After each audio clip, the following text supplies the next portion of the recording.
जंगली तू माय मेले करू कैसा तुला विसरू। नमस्कार, आत्मा मालिक, कसे आहात तुम्ही सर्व? उज्ज्वला लाईफस्टाईल मध्ये तुमचे खूप खूप स्वागत आहे। बहरलेली फुले तुम्हा सर्वांना सुगंध देव, परमेश्वर तुम्हाला सुखात ठेवो अशी मी माझ्या सद्गुरूंच्या चरणी प्रार्थना करते आणि आजच्या व्हिडिओला सुरुवात करते। आज मी तुमच्यासाठी खूप छान अशी मसाला डोसा, खोबऱ्याची चटणी आणि बटाट्याच्या काचऱ्या असं सकाळच्या नाश्त्याला बनवणार आहे। तर म्हटले चला तुमच्याबरोबर पण शेअर करूया। आणि तुम्हाला माहिती का, बाहेर पाऊस असल्यावर खूप छान वाटतं असं, म्हणजे वडापाव, मसाला डोसा, कांदा भजी, बटाटा भजी खायला छान वाटतं। तर म्हटले चला मग बनवताना तुम्हाला पण दाखवूया। चला मग व्हिडिओला सुरुवात करू। सर्वप्रथम मी सूर्याची पूजा, तुळशीची पूजा करते, सूर्यनारायणाची पूजा करते सकाळीच, आणि त्यानंतर गॅसच्या शेगडीची पूजा करते, नंतर चहा वगैरे सगळं करते। तोपर्यंत काही जेवण वगैरे बनवत नाही। तर मग चला मी आज सर्वप्रथम तुम्हाला सकाळी सकाळी रेसिपी दाखवणार आहे। तर मग डोसा बनवणार आहे आणि ओल्या खोबऱ्याची चटणी बनवणार आहे। तर मग मी सर्वप्रथम शेगडीची पूजा करून घेते आणि ओम नमो अन्नपूर्ण माताय नमः। सद्गुरु विश्वात्मक गुरुदेव की जय। आणि नंतर काही पण आपण चहा वगैरे काही पण करू शकतो, पण सर्वप्रथम शेगडीची पूजा ही केलीच गेली पाहिजे, कारण अन्नपूर्णा माता ही नेहमी किचन मध्येच असते। त्यामुळे सर्वप्रथम आपण ज्याच्यावरून जेवण बनवतो त्या शेगडीची पूजा वगैरे करून दर्शन वगैरे घेऊन व्हिडिओ सुरू करते। चला, मी सर्वप्रथम हिरवी मिरची घेतली, कमी घेतली तरी चालते, पण मी घेतली थोडीशी जास्त, कारण ही मिरची जास्त तिखट नाहीये। त्यामुळे हिरव्या मिरच्या तुमच्या गरजेनुसार तुम्ही घेऊ शकता, 2-3 पाहिजे तेवढ्या। कढीपत्ता घेतला, इथे लसूण घेतला, आणि त्यानंतर मी बडूसोप घेतली आणि कोथिंबीर घेतली, आणि त्यानंतर जिरे घेतले, थोडेसे जिरे, आणि खोबरं किसून घेतलं, आणि शेंगदाणे घेतले थोडेसे, बस एवढं। आता मी हे मिक्सर मध्ये बारीक करून घेणार, आणि त्याची मी पेस्ट केल्यानंतर मग ओल्या खोबऱ्याची चटणी बनवणार।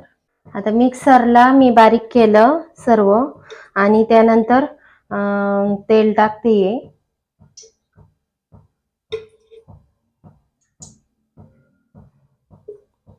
आपल्याला गरजेनुसार आपल्याला जेवढं पाहिजे तसं तेल टाकून घ्यायचं।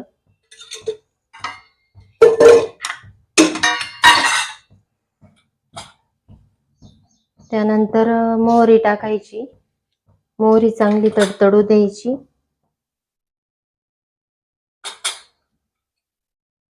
त्यानंतर मी जिरे टाकतेय, 1 चमचा, छोटा चमचा। त्यानंतर मी कढीपत्ता टाकला,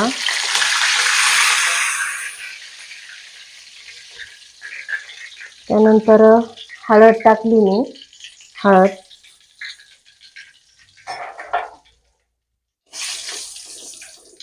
छान असं हलवून घेतलं, आणि त्याच्यानंतर जे मी मिक्सरमध्ये बारीक केलेलं आहे ते सर्व त्यात टाकलं।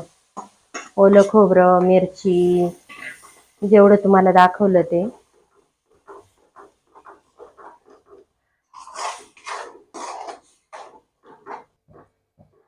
त्यानंतर आता मी यात म्हणजे अजून आपण थोडंसं घट्ट ठेवलं तरी चालतं, पण मी थोडंसं सही असं पातळसरच ठेवलं,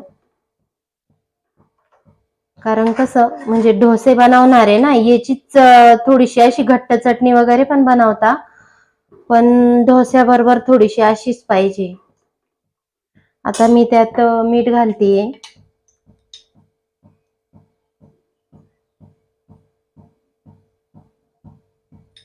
आपल्याला चवीनुसार पाहिजे तसं मीठ टाकायचं।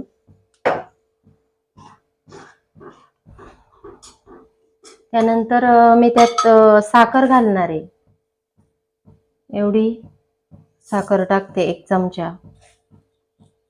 म्हणजे आपण ही गोड आंबट चटणी बनवणार आहे ना, त्यामुळे साखर टाकली. कोणी कोणी यात हरभऱ्याची डाळ बारीक करून पण घालतं, रात्री भिजत ठेवायची आणि सकाळी. पण मी नाही घातली आज, नाहीतर मी पण घालते.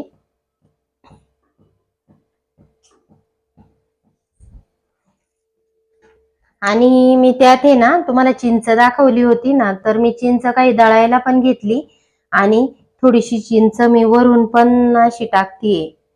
मी मीठ लावून चिंच ठेवलेली एका डब्यामध्ये भरून, ती पण टाकली.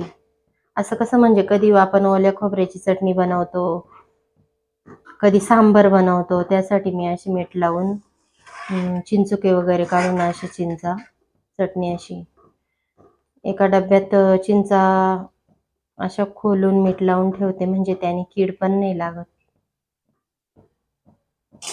आता याला उकळी घ्यायची.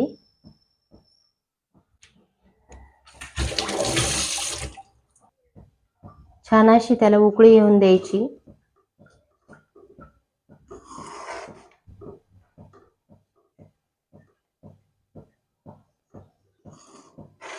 आणि त्यानंतर हे थोडं मंद गॅसवर म्हणजे ठेवायचं.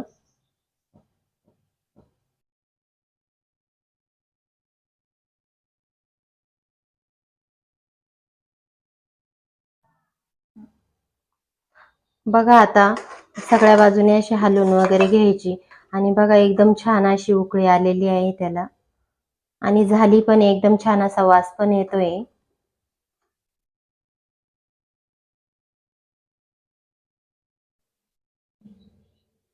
छान अशी उकळी आलेली आहे. कशी वाटली तुम्हाला ही खोबऱ्याची चटणी? ओल्या खोबऱ्याची पण करता, पण माझ्याकडे आज सुकं खोबरं होतं, त्यामुळे मी सुकंच खोबऱ्याची चटणी बनवली.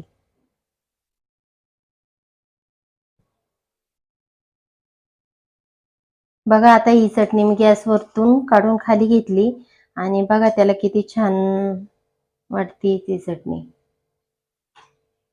छान अशी घट्टसर झाली. आणि यापेक्षा पण घट्ट बनवता, पण ढोश्याबरोबर थोडीशी पातळच छान वाटते.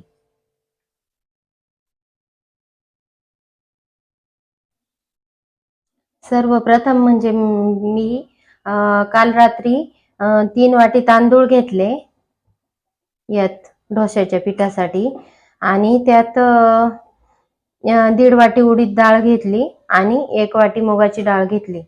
रात्री 2 पाण्याने धुवून घेतलं आणि पाणी ठेवून भिजू दिलं रात्रभर ती डाळ. आणि त्यानंतर सकाळी तांदूळ, मुगाची डाळ, उडदाची डाळ सगळी मिक्सरमध्ये बारीक करून घेतली आणि त्याच्यात चवीनुसार थोडंसं मीठ टाकलं. सोडा नाही टाकायचं त्यात. आणि ह्या भांड्यात मी डिशमध्ये थोडंसं तेल घेतलंय, याच्यात पाणी घेतलंय आणि तवा जास्त म्हणजे थंड तवा लागतो ढोश्यासाठी. तर मग आता माझा तवा गरम, एक कपडा घेतला त्यासाठी हातामध्ये, आणि तवा जास्त गरम झालेला चालत नसतो याला. सर्वप्रथम मी थोडंसं पाणी मारून घेतलं आणि हे पाणी कपड्याने पुसून घेतलं, एकदम छान असं क्लीन करून घेतला तवा. त्यानंतर त्याला तेल लावलं, असं तेल टाकलं. हे सगळ्या पॅनला असं व्यवस्थित असं छान लावून घ्यायचं.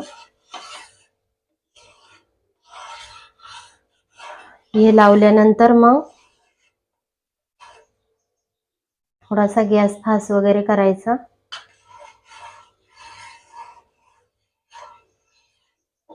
आणि त्यानंतर डोस्याचं पीठ सर्वप्रथम हे मध्यभागी पीठ टाकायचं. त्यानंतर असं हलक्या हाताने फिरून घ्यायचं पूर्ण. तसं आता मी थोडासा छोटा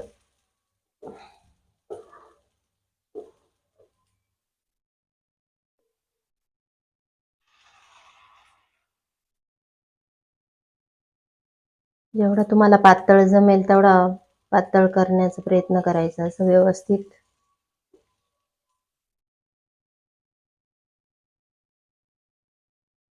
बघा त्याला किती छान अशी जाळी पडतीये.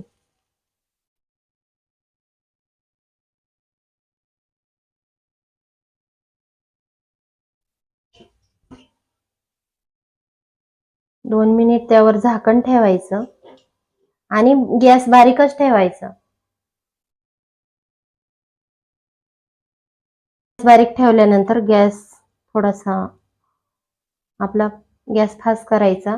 त्यानंतर 2 मिनिटानंतर झाकण काढायचं. बघा आता याला पूर्ण असा ब्राऊन सगळ्या बाजूनी कलर येईपर्यंत होऊन द्यायचा तो व्यवस्थित.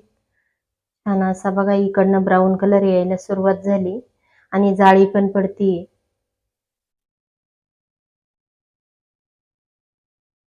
बघा आता एक साइडने बघा असा वरती होत चालला डोसा. किती छान असा म्हणजे माझ्या हातात काही पण नाही तरी एकदम छान असा वरती होतोय. या सर्व साइडनी असा मरून कलर आलेला आहे त्याला आणि इकडनं बघा किती छान असा कुरकुरीत होतोय.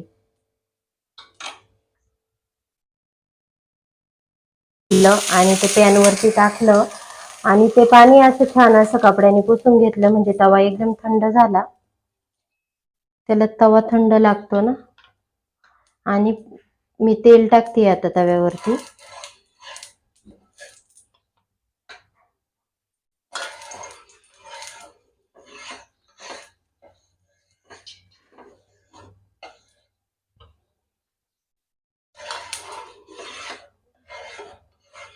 छान असं तेल लावलं तव्याला. त्यानंतर मी बॅटर घेतलं जे बनवलेलं आहे ते असं. ते जास्त पातळ पण नाही पाहिजे आणि जास्त घट्ट पण नाही पाहिजे.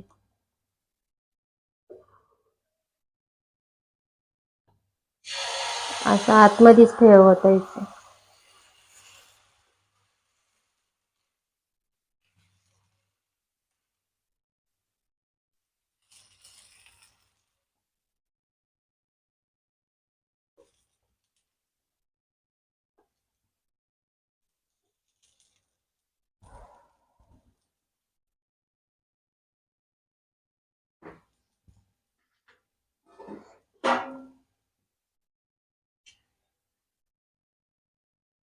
त्यावरती मी जातं झाकण ठेवलं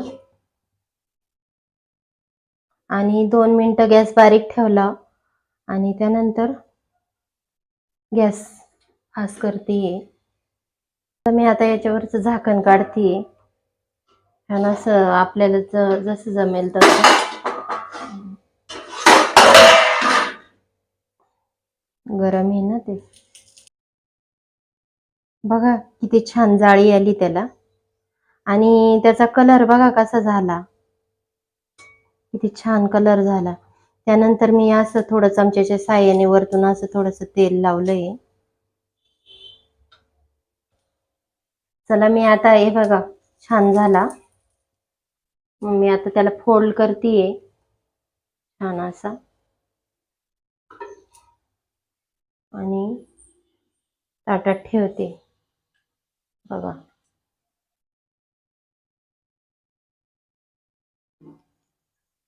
बघा छान असे डोसे तयार झाले. त्याला घडी पाडू शकतो अशी. बघा छान असा डोसा तयार झाला. बघा किती छान डोसा बनला. तसा मी छोटाच बनवला पण यात मोठा पण बनवते. दाखवते. मी एक कढई घेतली आणि त्यात तेल टाकलं.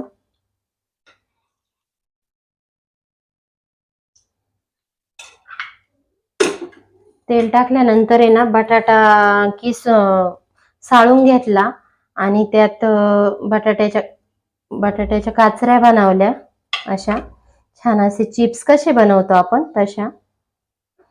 आणि त्यात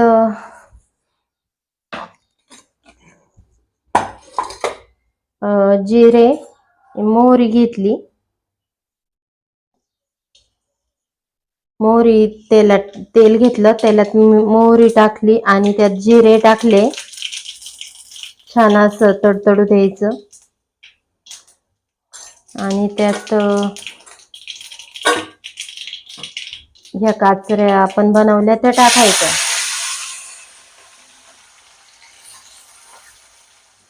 कधी कधी आपण मुलांच्या टिफिनला पण बनवू शकतो. कोणी उकडलेल्या बटाट्याची भाजी बनवतं डोश्या बरोबर. मी पण बनवते, पण आज मी असं बनवलं. एकदम छान असं फ्राय होऊन द्यायचं.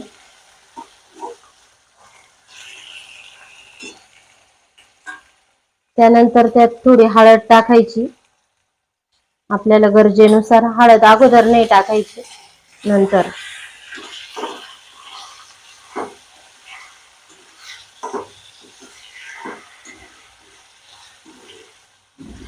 छान असं हलवून घ्यायचं, जेणेकरून बटाटा असा व्हाईट दिसणार नाही, पूर्ण येलो कलर झाला पाहिजे त्याचा. आणि जास्त पण हळद नाही टाकायची त्यात. आणि थोडस लाल तिखट टाकायचं. आणि मुलं तसं जास्त खातच नाही, पण मग आपल्याला बनवायचं असलं तर थोडस एक अर्धा चमचा लाल तिखट टाकायचं.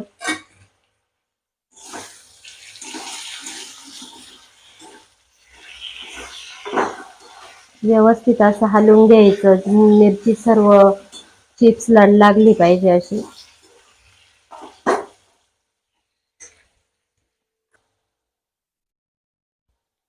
चवीनुसार मीठ घेतलं, मीठ टाकतीये त्यात. मीठ जास्त पण नाही टाकायचं, आपल्या अंदाजानुसार टाकायचं मीठ.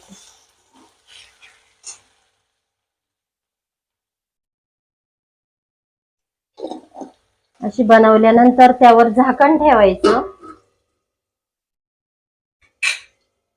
आणि बारीक गॅस ठेवायचा. एक 5 मिनिटं ठेवायचं. 5 मिनिटं, जास्त वेळ पण नाही ठेवायचं. आता 1 मिनिट हलवून घेतल्या मी.